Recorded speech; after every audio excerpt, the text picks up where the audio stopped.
그날 밤 저는 제 딸의 숨소리를 새고 있었습니다. 영하 25도 눈보라가 몰아치는 새벽, 장작마저 다 떨어진 집에서 말이죠. 마을 우물가에서 3살배기 아이가 굶어 죽은 채 발견된 게 사흘 전이었어요. 그리고 그날 밤 저는 제 가족을 데리고 두만강을 건너기로 결심했습니다. 살기 위해서가 아니라 죽지 않기 위해서였죠. 제가 왜 죽음을 무릅쓰고 두만강을 건넜는지 제 사연 듣기 전에 구독 및 좋아요 눌러주시면 저에게 큰 도움이 됩니다. 그럼 사연 시작하겠습니다. 제 이름은 정혜수입니다. 지금은 74세 나이로 서울에서 작은 식당을 운영하고 있지만 제가 오늘 들려드릴 이야기는 제가 38이었던 1989년 겨울로 거슬러 올라갑니다. 그때 저는 북한 강원도 회령 인근 산골 마을에서 살고 있었어요. 아내 선희와 딸 정민이 그리고 아들 정호 이렇게 넷이서 말이죠. 그해 겨울은 유난히도 추웠습니다. 아니, 추운 게 문제가 아니었어요.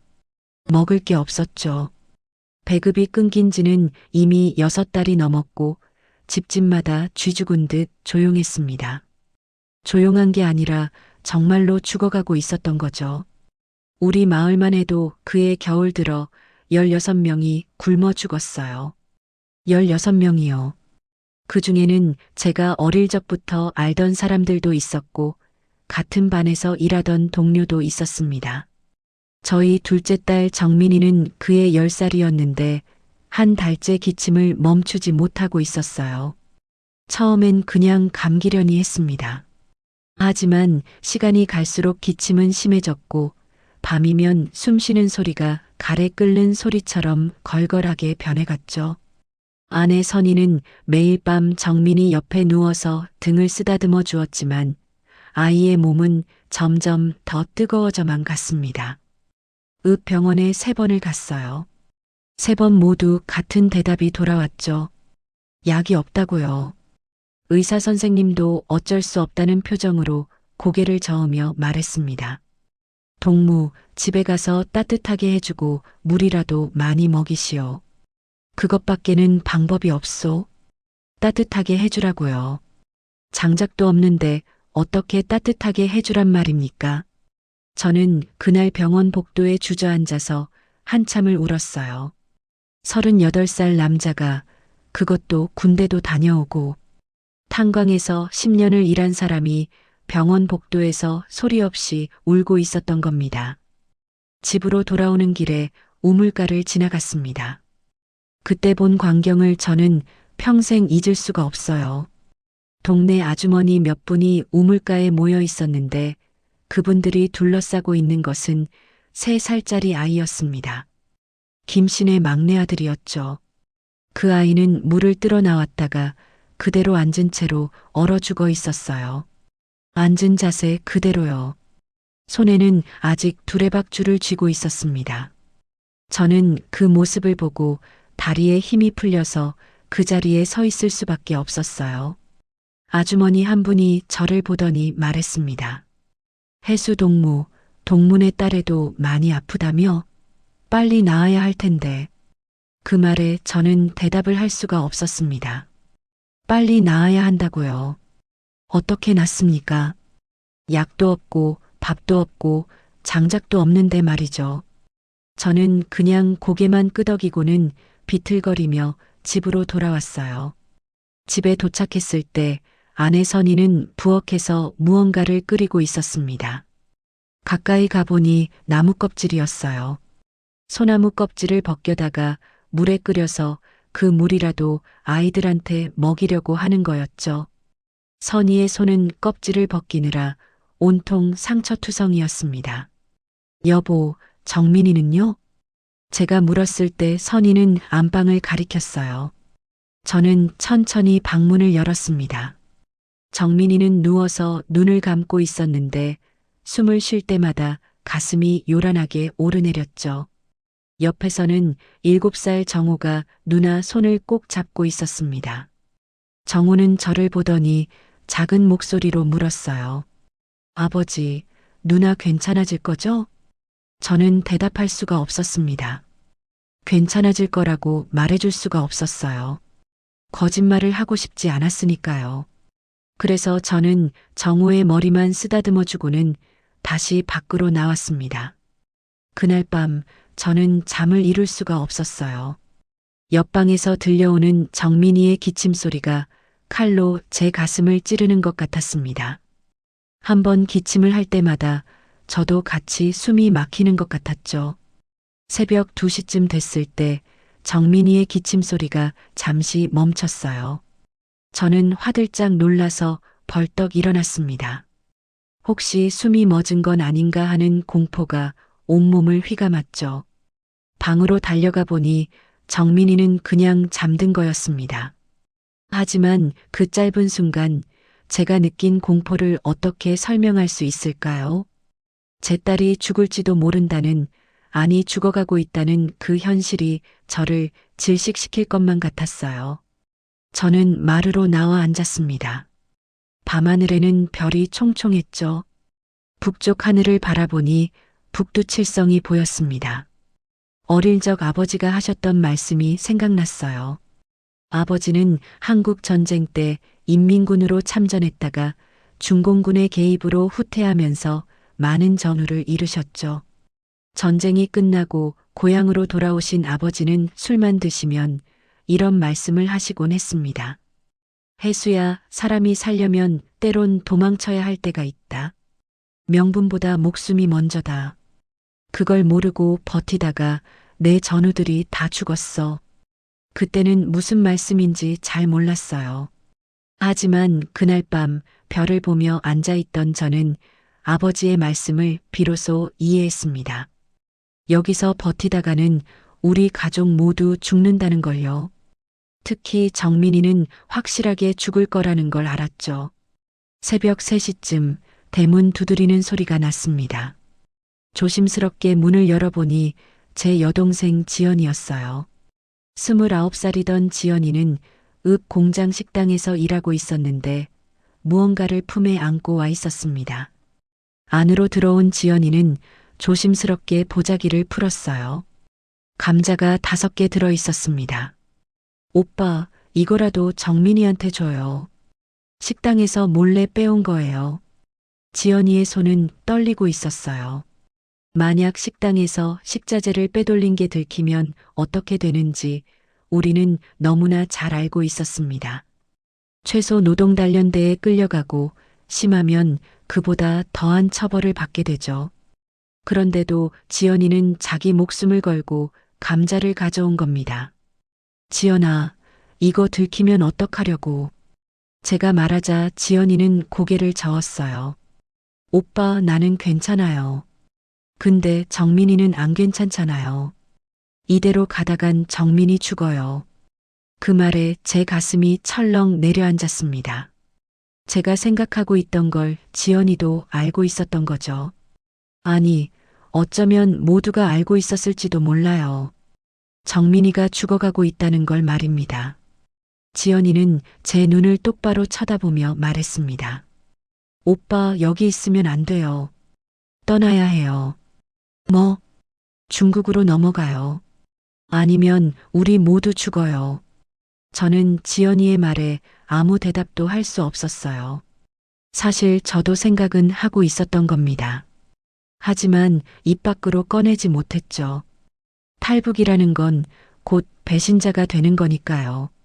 조국을 배신하고 떠나는 반역자 말입니다. 하지만 지연이는 달랐어요. 동생은 이미 결심을 한 듯 했습니다. 오빠, 나도 같이 갈게요. 정민이 살려면 중국에 가서 약을 구해야 해요. 여기서는 방법이 없어요. 그때 안방에서 선희가 나왔습니다. 우리 대화를 듣고 있었던 거죠. 선희는 눈물을 글썽이며 제 손을 잡았어요. 여보, 지연이 말이 맞아요. 우리 떠나요. 정민이 살릴 수 있으면 뭐든 해야죠. 저는 두 사람을 번갈아 보았습니다. 제 아내와 제 여동생이 저를 바라보고 있었어요. 그 눈빛에는 간절함이 가득했죠. 살고 싶다는 간절함이 아니라 정민이를 살리고 싶다는 간절함이었습니다. 저는 천천히 고개를 끄덕였어요. 그 순간 모든 게 결정됐습니다. 우리는 떠나기로 한 거죠. 언제 떠날 것인가가 문제였습니다. 오늘 밤 떠나야 해요. 지연이가 말했습니다. 오늘 밤이요? 네, 눈이 오고 있어요. 눈이 오면 발자국이 금방 지워져요. 그리고 보초들도 눈 때문에 시야가 좁아지고요. 지연이는 이미 다 계획한 듯 했습니다.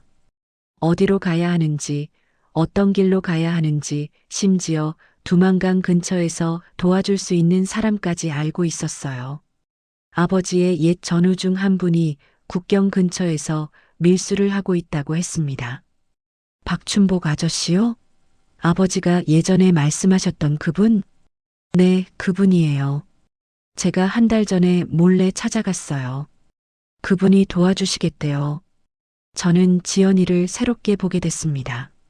제 동생이 이렇게까지 치밀하게 준비하고 있었다니요.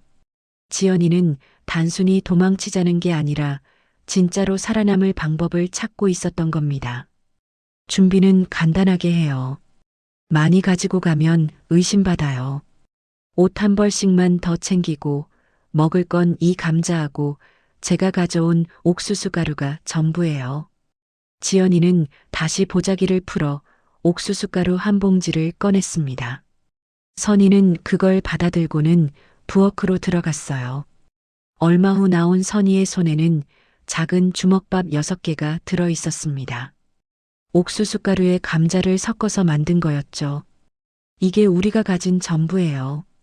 선이가 말했습니다. 저는 그 주먹밥을 보며 생각했어요. 이게 정말 우리가 가진 전부구나.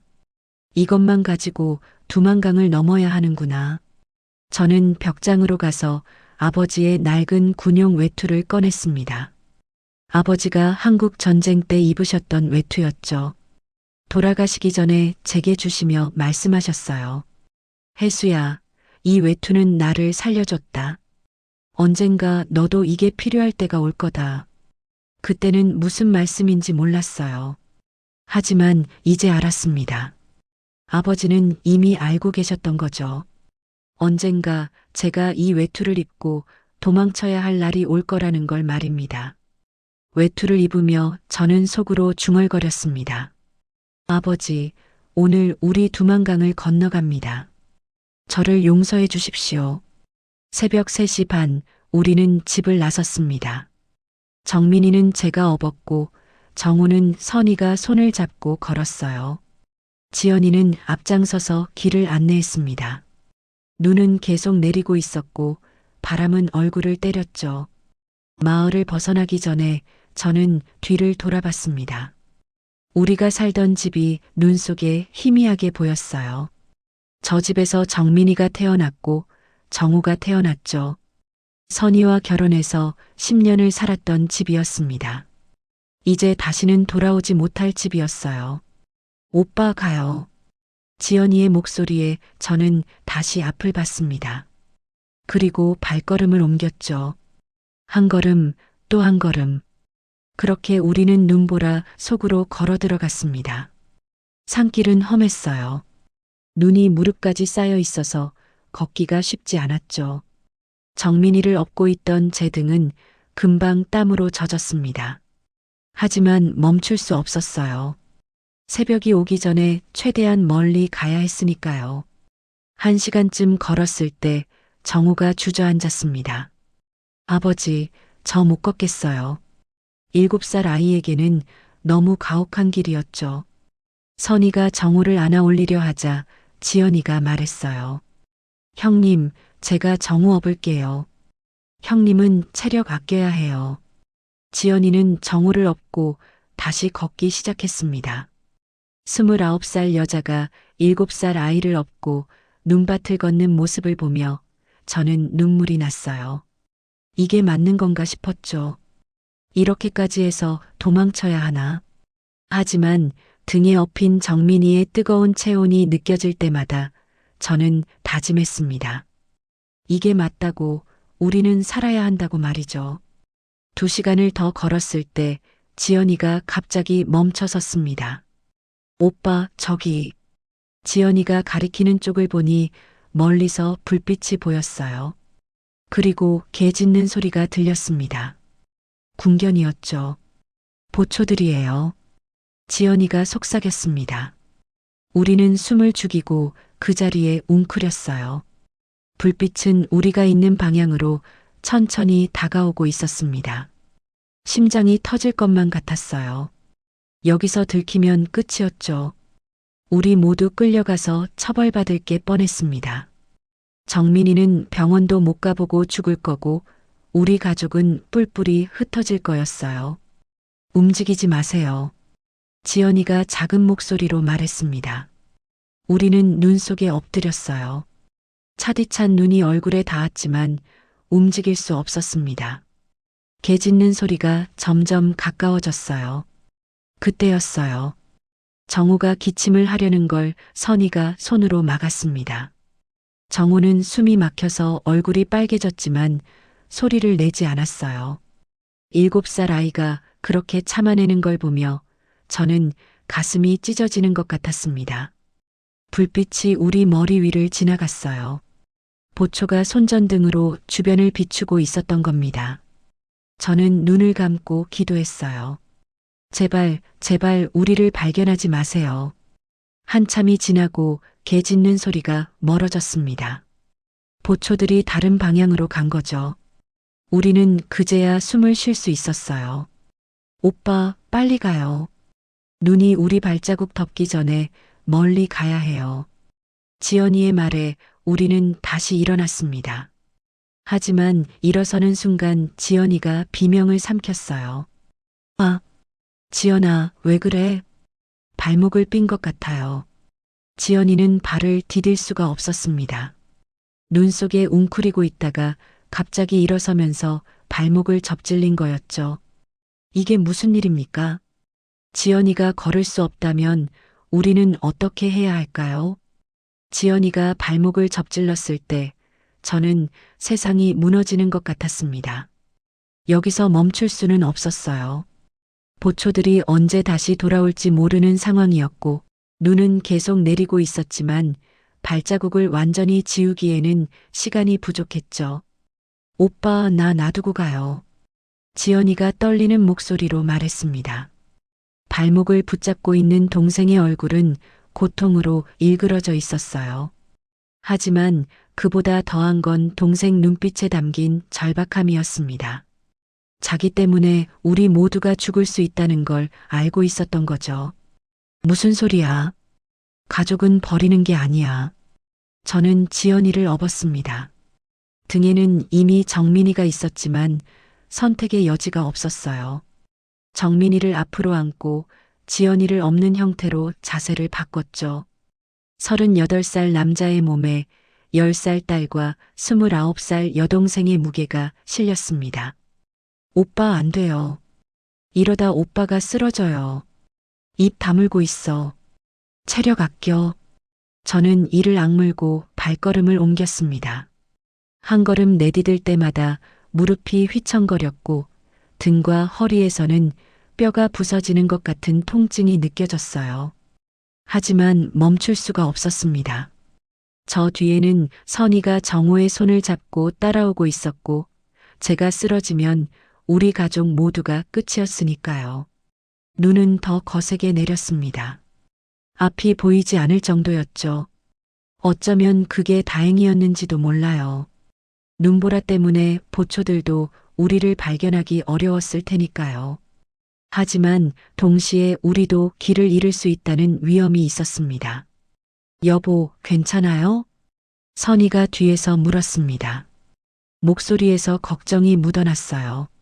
하지만 저는 대답할 여력이 없었습니다. 숨을 쉬는 것만으로도 벅찼거든요. 그저 고개만 끄덕이고는 계속 걸었죠. 얼마나 걸었을까요? 시간 감각이 사라졌어요. 그저 한 걸음, 또 한 걸음 앞으로 나아갈 뿐이었습니다. 다리는 후들거렸고 숨은 목구멍에서 칼날처럼 느껴졌어요. 등에서는 땀이 비 오듯 흘러내렸지만 동시에 온몸은 얼어붙는 것 같았습니다. 그때 멀리서 다시개 짖는 소리가 들렸어요. 이번엔 더 가까웠습니다. 여러 마리의 궁견이 동시에 짖고 있었고 사람들의 목소리도 섞여 들렸죠. 이쪽이다. 발자국이 있어. 보초들이 우리 발자국을 발견한 겁니다. 눈이 우리 흔적을 다 지우기 전에 그들이 따라잡은 거였어요. 심장이 얼어붙는 것 같았습니다. 이제 정말 끝인가 싶었죠. 오빠, 나 내려놔요. 내가 반대쪽으로 뛸게요. 그럼 보초들이 나를 쫓아갈 거예요. 지연이가 제 귀에 속삭였습니다. 저는 고개를 저었어요. 그건 지연이에게 죽으라는 것과 같았으니까요. 하지만 지연이는 이미 결심한 듯 했습니다. 오빠, 정민이 살려야 돼요. 나는 괜찮아요. 나는 혼자니까 빨리 도망칠 수 있어요. 안 돼. 오빠, 제발. 지연이의 목소리가 떨렸습니다. 울고 있었던 거죠. 저도 눈물이 났어요. 하지만 어떻게 해야 할지 판단이 서지 않았습니다. 이대로 가다가는 우리 모두 잡힐 것 같았고, 그렇다고 지연이를 남겨두고 갈 수도 없었죠. 바로 그때였습니다. 앞쪽 숲에서 희미한 불빛이 보였어요. 그리고 낮은 휘파람 소리가 들렸습니다. 누군가 우리를 부르고 있었던 겁니다.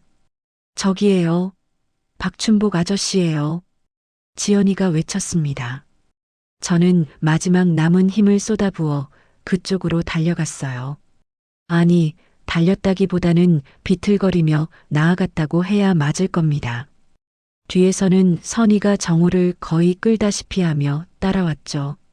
불빛이 있는 곳에 도착하자 한 남자가 서 있었습니다.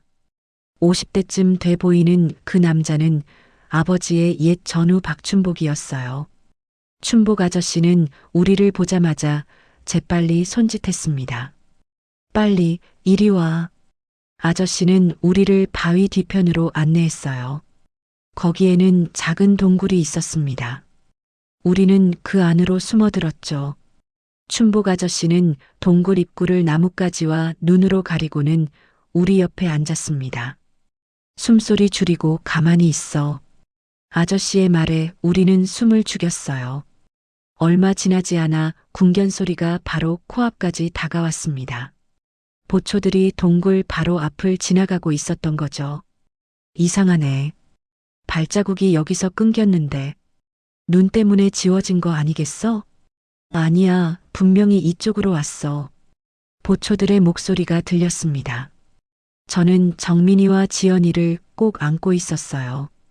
옆에서는 선희가 정우의 입을 손으로 막고 있었죠. 한 번이라도 소리를 내면 우리는 발각될 게 분명했습니다. 10분이 천년 같았어요. 보초들은 동굴 주변을 샅샅이 뒤졌지만 우리를 발견하지 못했습니다. 춘복 아저씨가 동굴 입구를 워낙 교묘하게 가렸던 덕분이었죠. 결국 보초들은 다른 방향으로 가버렸어요. 한참이 지나고 춘복 아저씨가 말했습니다. 이제 됐어. 여기서 새벽까지 기다리자. 그리고 해 뜨기 전에 강으로 가는 거야. 저는 그제야 긴장이 풀리며 바닥에 주저앉았습니다. 온몸에 힘이 빠지면서 정신이 아득해졌어요.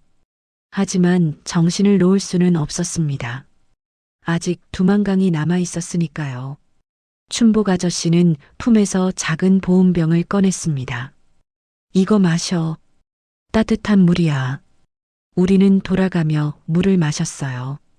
차가운 몸속으로 따뜻한 물이 들어가자 조금 정신이 돌아왔습니다. 정민이도 눈을 뜨고는 작은 목소리로 말했어요.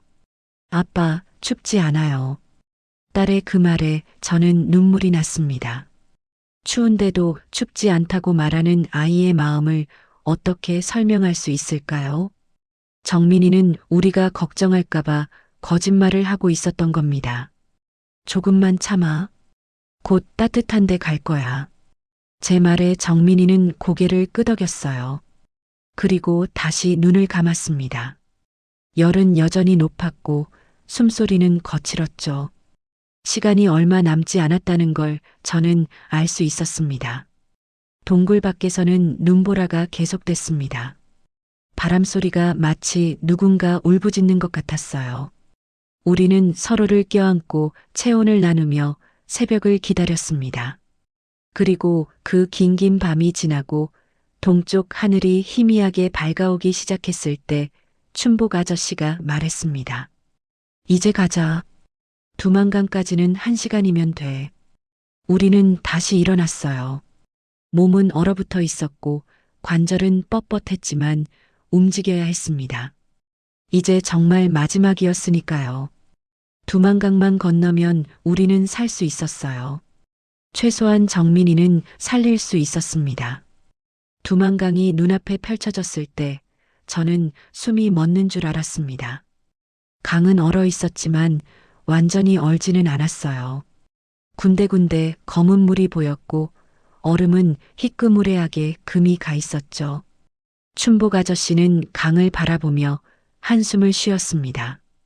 혜수야, 문제가 생겼어. 무슨 문제요? 얼음이 생각보다 얇아. 올해 겨울이 유난히 따뜻했거든. 보통 이맘때면 사람이 걸어도 끄떡없는데 올해는 그렇지가 않아. 아저씨는 강변을 따라 걸으며 이곳저곳을 살펴봤어요. 나무 막대기로 얼음을 두드려 보기도 했습니다.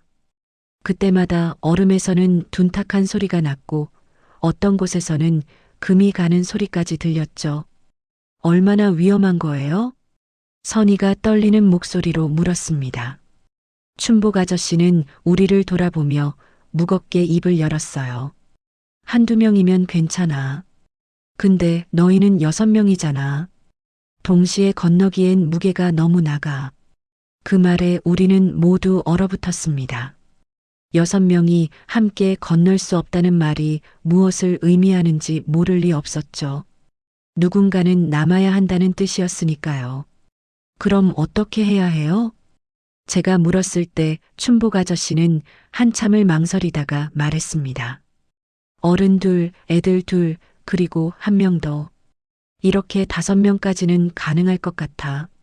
근데 6명 전부는 위험해. 얼음이 깨지면 뒤에 있는 사람부터 물에 빠져. 침묵이 흘렀습니다. 새벽 공기는 차갑게 우리 주변을 감쌌고 강물 소리만이 희미하게 들렸어요. 누구도 먼저 말을 꺼내지 못했습니다. 누가 남을 것인가를 결정해야 하는 순간이었으니까요. 그때 지연이가 한 걸음 앞으로 나섰습니다. 제가 남을게요. 지연아, 안 돼. 제가 말했지만 지연이는 고개를 저었어요. 동생의 얼굴에는 이미 결심이 서려 있었습니다. 오빠, 나는 괜찮아요. 나는 혼자니까 나중에 기회를 봐서 건널 수 있어요. 근데 정민이는 지금 당장 병원에 가야 하잖아요. 지연아, 그게 무슨 소리야? 너도 같이 가야지. 오빠, 현실을 봐요. 우리 6명 다 건너다가 얼음 깨지면 모두 죽어요. 그것보다는 1명이 남는 게 나아요. 지연이의 목소리는 떨리고 있었지만 단호했습니다. 저는 동생의 손을 붙잡았어요. 차갑고 거친 손이었죠. 29살 여자의 손이 왜 이렇게 거칠어야 했을까요? 안 돼, 지연아. 너도 같이 가야 해. 다른 방법을 찾자. 오빠, 다른 방법이 없어요. 시간도 없고요. 해가 뜨면 보초들이 다시 순찰 돌아요. 그 전에 건너야 해요. 춘복 아저씨가 조용히 말했습니다. 지연이 말이 맞아. 해 뜨기 전에 건너지 못하면 끝이야. 낮에는 저쪽에서도 다 보이거든. 저는 하늘을 올려다봤어요. 동쪽 하늘은 이미 희끄무레하게 밝아오고 있었습니다. 시간이 없었죠. 결정을 내려야 했습니다. 고모, 정우가 지연이에게 매달렸습니다.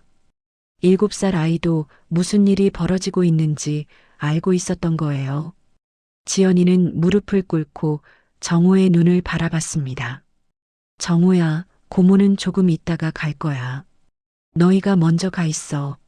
알겠지? 싫어요. 고모도 같이 가요. 정우가 울먹이자 지연이도 눈물을 흘렸어요. 하지만 동생은 애써 웃으며 정우의 머리를 쓰다듬었습니다. 고모 말 들어. 고모는 괜찮아. 언젠가 다시 만날 수 있어. 선희도 울고 있었어요. 제 아내는 지연이의 손을 잡고 떨리는 목소리로 말했습니다. 지연아, 미안해. 정말 미안해. 형님 괜찮아요. 형님은 아이들 잘 돌봐주세요. 정민이 꼭 살려야 해요. 지연이는 품에서 작은 헝겊 주머니를 꺼냈습니다. 그리고 그걸 제 손에 쥐어줬어요. 오빠, 이거 정민이 약값으로 써요. 주머니를 열어보니 돈이 들어 있었습니다. 중국 돈으로 몇백 위안쯤 됐을까요? 그리 많은 돈은 아니었지만 지연이가 몇 달을 모았을 돈이었죠. 지연아, 이게 다 내 돈인데. 오빠, 나는 혼자니까 괜찮아요. 정민이한테 써요. 제발. 저는 동생을 꼭 껴안았습니다. 지연이의 몸은 너무나 가늘고 차가웠어요.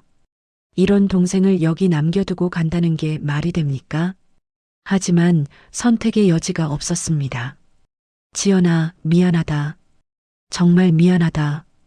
제가 울먹이자 지연이는 제 등을 토닥였어요. 오빠, 울지 마요. 나는 괜찮아요. 정민이 살리는 게 먼저예요. 춘복 아저씨가 조용히 말했습니다. 이제 가야 해. 더 늦으면 안 돼. 우리는 천천히 강가로 향했습니다. 지연이는 우리를 배웅하며 서 있었죠. 얼음 위에 첫 발을 내디뎠을 때 저는 뒤를 돌아봤어요. 지연이는 손을 흔들고 있었습니다. 오빠, 잘 가요. 애들 잘 키워요. 그때였어요. 멀리서 궁견 짖는 소리가 다시 들렸습니다.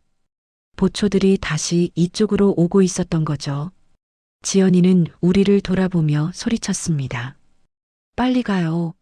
내가 시간 벌게요. 그리고 지연이는 정반대 방향으로 뛰어가기 시작했어요. 보초들의 시선을 끌기 위해서였죠. 거기서 보초의 목소리가 들렸고 곧이어 총소리가 울렸습니다. 한 발, 두 발. 저는 비명을 삼키며 얼음 위를 기어갔어요. 뒤를 돌아볼 수가 없었습니다. 돌아보면 주저앉을 것 같았으니까요. 선희는 오열하며 정민이를 안고 걸었고 춘복 아저씨는 정우를 업고 앞장섰습니다. 우리는 필사적으로 강을 건넜어요. 얼음은 우리 발밑에서 삐걱거렸고 군데군데 금이 가는 소리가 들렸죠. 하지만 멈출 수 없었습니다. 강 중간쯤 왔을 때 뒤에서 비명소리가 들렸어요. 지연이의 목소리였습니다. 저는 고개를 돌리려다가 참았죠. 참아야 했습니다. 지연이가 우리를 위해 선택한 길이었으니까요. 마침내 중국 쪽 강변에 발을 디뎠을 때 저는 그대로 무릎을 꿇고 말았습니다. 뒤를 돌아보니 북한 쪽 강변은 희미하게 보였고 지연이의 모습은 보이지 않았어요.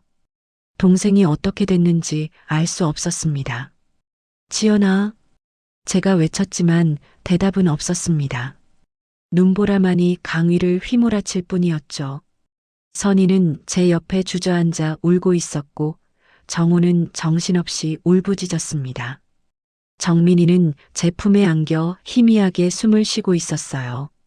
춘복 아저씨가 제 어깨를 잡았습니다. 혜수야, 일어나. 아직 끝난 게 아니야. 정민이 살려야지. 저는 눈물을 닦고 일어났어요. 지연이가 준 주머니를 꼭 쥐며 속으로 맹세했습니다. 반드시 정민이를 살리겠다고, 그게 지연이에게 보답하는 길이라고 말이죠. 우리는 눈 덮인 중국 땅을 걸어갔습니다. 뒤에는 두만강이 있었고 그 너머에는 제 여동생이 있었죠. 살았는지 죽었는지도 모르는 채로 말입니다. 중국 쪽 민가에 도착했을 때 정민이는 이미 의식이 희미했습니다. 숨소리는 거의 들리지 않았고 얼굴은 새하얗게 질려 있었어요. 춘복 아저씨가 안내한 곳은 조선족 마을의 낡은 집이었는데 그곳에는 한복내라는 55살쯤 되는 아주머니가 살고 있었습니다. 아이고, 이 애가 얼마나 아프길래. 복내 아주머니는 정민이를 보자마자 혀를 찼어요. 그리고 우리를 방 안으로 들였죠. 방은 따뜻했습니다.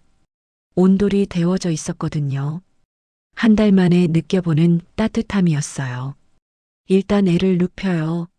내가 약 좀 구해올게. 복내 아주머니는 재빨리 밖으로 나갔고 30분쯤 후에 약봉지를 들고 돌아왔습니다. 중국식 감기약과 항생제였어요. 아주머니는 약을 물에 타서 정민이에게 먹였죠. 이 약 먹고 푹 쉬면 나아질 거야. 하지만 이틀이 지나도 정민이의 상태는 나아지지 않았습니다. 오히려 더 나빠졌어요. 열은 더 높아졌고 기침은 더 심해졌죠. 밤마다 정민이는 숨을 헐떡이며 고통스러워했습니다. 이상여. 약이 안 듣네. 복내 아주머니도 걱정스러운 표정을 지었어요. 저는 절망감에 빠졌습니다. 여기까지 왔는데 지연이를 두고 왔는데 그런데도 정민이를 살릴 수 없다면 무슨 의미가 있을까요? 사흘째 되던 밤 정민이는 갑자기 경련을 일으켰습니다. 온몸을 떨며 입에서 거품을 물었어요. 선희는 비명을 지르며 정민이를 안았고 저는 어찌할 바를 몰라 그저 딸의 손만 잡고 있었죠. 아가, 정신 차려. 정민아. 선희의 울부짖음에 복내 아주머니가 달려왔습니다. 아주머니는 정민이의 상태를 보더니 심각한 표정을 지었어요. 이거 폐에 고름이 찬 것 같죠? 약으로는 안 되겠어. 그럼 어떻게 해야 해요? 제가 다급히 물었을 때 복내 아주머니는 한참을 망설였습니다. 그리고 조심스럽게 입을 열었어요. 옛날 방식이 있긴 혀. 근데 위험해. 잘못하면 애가 죽을 수도 있어. 그게 뭔데요? 열칼 방열법이라고 옛날에 우리 할머니가 하시던 거요. 등에다가 칼을 대서 고인 걸 빼내는 거지. 근데 요즘은 아무도 안 혀. 위험하거든. 저는 선희를 바라봤습니다. 아내는 눈물을 흘리며 고개를 저었어요. 안 돼요. 그건 너무 위험해요. 하지만 다른 방법이 없잖소. 여보, 잘못하면 정민이가 죽을 수도 있다잖아요. 우리는 한참을 고민했습니다. 하지만 그날 밤 정민이의 상태가 급격히 나빠지면서 선택의 여지가 없어졌어요. 정민이는 숨을 거의 쉬지 못했고 입술은 파랗게 질려 있었습니다. 이대로 가다가는 정말 죽을 것 같았죠. 해주세요. 제가 떨리는 목소리로 말했습니다. 복내 아주머니는 고개를 끄덕이고는 준비를 시작했어요. 아주머니는 작은 칼을 불에 달구고 깨끗한 천을 준비했습니다. 그리고 정민이를 엎드리게 했죠. 애 아버지, 애를 꼭 잡고 있어요. 움직이면 안 돼. 저는 정민이의 어깨를 잡았습니다. 선희는 정민이의 손을 꼭 쥐고 울고 있었어요. 정우는 방 밖으로 나가 있었죠. 어린아이가 볼 광경이 아니었으니까요. 복내 아주머니는 정민이의 등을 만져보며 위치를 확인했습니다. 그리고 천천히 칼을 갈비뼈 사이에 넣기 시작했어요. 으악! 정민이의 비명이 방 안을 가득 채웠습니다. 저는 딸을 꼭 붙잡았지만 정민이는 온몸으로 버둥거렸어요. 10살 아이가 낼 수 있는 가장 비참한 소리가 흘러나왔죠. 내 아버지, 더 세게 잡아요. 복내 아주머니의 목소리에 저는 정민이를 더 세게 눌렀습니다. 딸의 비명을 들으며 저도 울고 있었어요. 이게 맞는 건지 제가 딸을 죽이는 건 아닌지 알 수가 없었습니다. 칼이 피부를 뚫고 들어가자 검붉은 피와 함께 노란 고름이 흘러나왔습니다. 악취가 진동했어요. 복내 아주머니는 그걸 천으로 닦아내며 계속 눌렀습니다. 조금만 더 참아. 10분, 20분, 시간이 얼마나 지났는지 모르겠습니다. 정민이는 나중에는 비명도 지르지 못하고 그냥 신음만 흘렸어요. 저는 딸의 손을 잡으며 속으로 기도했습니다. 제발 살아달라고, 제발 이 고통을 이겨내 달라고요. 마침내 복내 아주머니가 손을 거뒀습니다. 다 됐어. 이제 붕대를 감아야 혀. 아주머니는 정민이의 등에 약을 바르고 천으로 감았어요. 정민이는 그새 기절했는지 움직이지 않았습니다. 저는 딸의 숨소리를 확인했죠. 다행히 숨은 쉬고 있었어요. 이제 기다려보는 수밖에 없죠. 내일 아침까지 버티면 살 거요. 복내 아주머니의 말에 저는 정민이 곁에 앉아 밤을 지샜습니다. 선희도 반대편에 앉아서 딸의 손을 잡고 있었어요. 우리는 그렇게 새벽까지 깨어 있었습니다. 동이 틀 무렵 기적이 일어났습니다. 정민이가 눈을 뜬 거예요. 그리고 작은 목소리로 말했죠. 엄마 배고파? 그 한마디에 선희는 와락 울음을 터뜨렸습니다. 저도 눈물이 쏟아졌어요. 정민이가 배고프다고 말했습니다. 한 달 만에 처음 듣는 말이었어요. 복내 아주머니가 죽을 끓여왔고 정민이는 그걸 조금씩 먹었습니다. 얼굴에는 생기가 돌기 시작했죠. 열도 조금씩 내려가는 것 같았어요. 살았다. 이에 살았어. 복내 아주머니의 말에 저는 무릎을 꿇고 통곡했습니다. 지연이가 준 기회를 지켜낸 거였어요. 동생이 목숨을 걸고 만들어준 기회를 헛되이 하지 않은 겁니다. 그날 밤 저는 지연이에게 편지를 썼습니다. 언젠가 다시 만나면 전해주고 싶었거든요. 편지에는 이렇게 썼죠. 지연아, 정민이가 살았다. 내가 준 돈으로, 내가 만들어준 시간으로 정민이를 살렸어. 고맙다. 미안하다. 그리고 꼭 다시 만나자. 하지만 그때의 저는 몰랐습니다. 정말로 지연이를 다시 만날 수 있을 거라는 걸요. 그것도 20년이 지난 후의 말입니다. 20년이 흘렀습니다. 2009년 저는 서울에서 작은 식당을 운영하고 있었어요. 정민이는 30살이 되어 간호사로 일하고 있었고 정우는 대학을 졸업하고 회사에 다니고 있었습니다. 선희는 식당 일을 도우며 평범한 일상을 살고 있었죠. 하지만 저는 하루도 지연이를 잊은 적이 없었습니다. 밤마다 꿈에 동생이 나타났어요. 눈 덮인 두만강변에서 손을 흔들던 지연이의 모습이 선명했죠. 그때 들렸던 총소리, 동생의 비명소리가 귓가에 맴돌았습니다. 그해 여름 저는 텔레비전을 보다가 뉴스 하나를 보게 됐어요. 중국에 고립된 탈북 여성 1,500명을 한국으로 데려오는 특별 구출 프로젝트에 관한 내용이었습니다. 화면에는 중국 곳곳에 숨어 사는 탈북 여성들의 모습이 비쳤죠. 저는 그 화면을 보며 생각했습니다. 혹시 지연이도 살아있지 않을까? 혹시 중국 어딘가에서 살고 있는 건 아닐까? 하지만 20년이라는 시간은 너무 길었어요. 총소리를 들었던 그날 이후로 소식이 없었으니까요. 그런데 그날 밤 제 휴대전화가 울렸습니다. 생전 처음 보는 번호였어요. 저는 별 생각 없이 전화를 받았죠. 여보세요? 수화기 너머로 침묵이 흘렀습니다.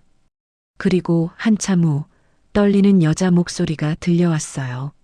오빠? 그 한마디에 저는 얼어붙었습니다. 목소리가 너무나 익숙했거든요. 20년 전 눈보라 속에서 들었던 그 목소리였습니다. 누구세요? 오빠 나야. 나 지연이야. 전화기가 손에서 떨어질 뻔했어요. 저는 의자에 그대로 주저앉았습니다. 지연이라고요. 제 여동생 지연이가 살아있다고요. 지연아? 정말 지연이야? 응, 오빠. 나야. 살아있었어. 저는 말을 잇지 못하고 울기 시작했습니다. 58살 남자가 전화기를 붙잡고 아이처럼 울었어요. 선희가 놀라서 달려왔고 정민이와 정우도 모여들었죠. 여보, 무슨 일이에요? 저는 떨리는 손으로 전화기를 가리켰습니다. 지연이야. 지연이가 살아있대. 선희도 그 자리에서 주저앉았어요. 정민이는 눈물을 흘리며 전화기를 빼앗듯 받았습니다. 고모, 정말 고모예요? 정민아? 아이고, 정민이 목소리 맞네. 많이 컸구나. 고모, 고모. 정민이는 더 이상 말을 잇지 못하고 울었습니다. 전화기 너머로 지연이도 울고 있었어요. 우리는 그렇게 한참을 울다가 겨우 정신을 차렸죠. 지연이는 그날 밤의 일을 들려줬습니다. 총소리가 났을 때 지연이는 실제로 총에 맞지 않았다고 해요. 보초들이 어둠 속에서 헛방을 쌌고 지연이는 눈밭에 엎드려 죽은 척했다고 합니다. 보초들이 지나간 후 지연이는 반대편 산으로 도망쳤고 며칠을 헤매다가 중국 쪽 마을에 도착했대요. 거기서 20년을 숨어 살았다고 했습니다. 조선족 남자와 결혼해서 아이도 낳고 살았지만 늘 불안했다고 해요. 언제 잡혀갈지 모르는 두려움 속에서 살았다고 했죠. 그런데 오빠, 이번에 한국 정부에서 우리 같은 사람들 데려간다고 해서 신청했어. 다음 달에 한국 가. 정말? 응. 드디어 오빠 만날 수 있어. 정민이도 보고 정우도 보고. 저는 또 울음이 터졌습니다. 20년을 기다렸어요. 20년 동안 동생을 그리워하며 살았죠. 그런데 이제 다시 만날 수 있다니 믿어지지가 않았습니다. 한 달 후 인천공항에 나갔습니다. 우리 가족 모두가 함께 나갔어요. 도착 게이트 앞에서 저는 초조하게 기다렸죠. 사람들이 하나둘 나오기 시작했습니다. 그리고 지연이가 보였어요. 49살이 된 지연이는 20년 전보다 훨씬 야위어 있었습니다. 머리에는 흰머리가 섞여 있었고 얼굴에는 주름이 깊게 파여 있었어요. 하지만 눈빛만은 그때 그대로였습니다. 오빠. 지연이가 달려왔고 저는 동생을 꼭 안았습니다. 우리는 공항 한가운데서 서로를 붙잡고 울었어요. 주변 사람들이 쳐다봤지만 상관없었습니다.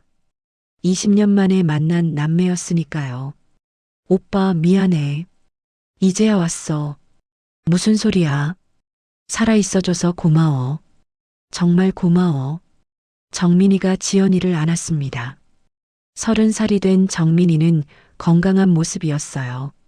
간호사복을 입고 당당하게 서 있는 조카를 보며 지연이는 울었습니다. 정민아, 고모 때문에 고생했지? 괜찮아졌어? 고모 덕분에 살았어요.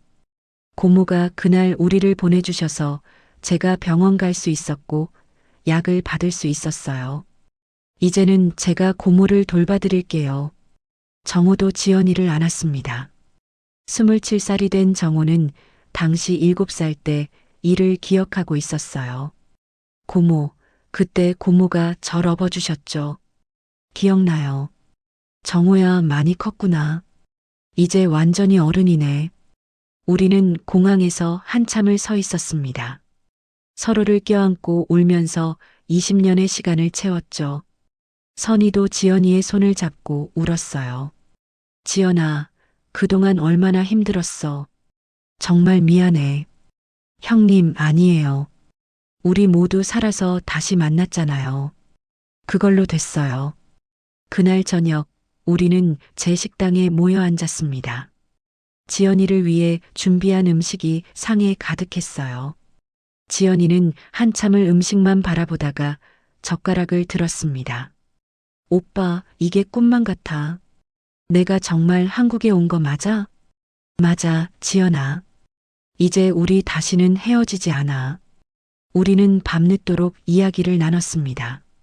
20년 동안의 이야기를 나눴어요.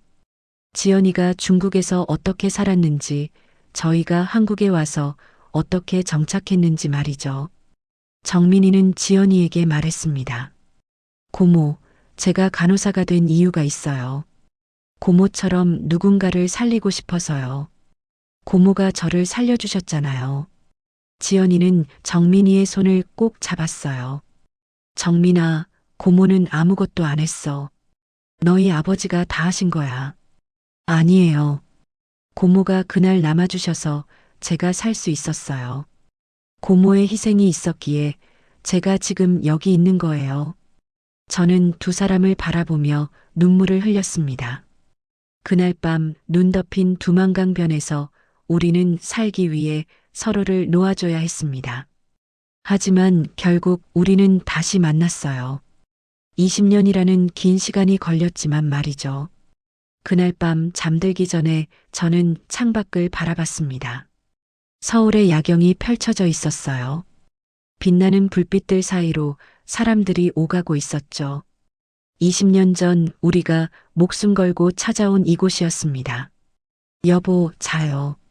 선희가 불렀지만 저는 한참을 창밖을 바라봤습니다. 그리고 속으로 중얼거렸어요.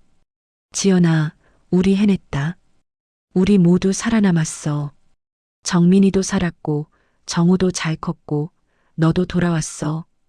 그날 밤 눈밭에서 우리가 선택한 길이 틀리지 않았어.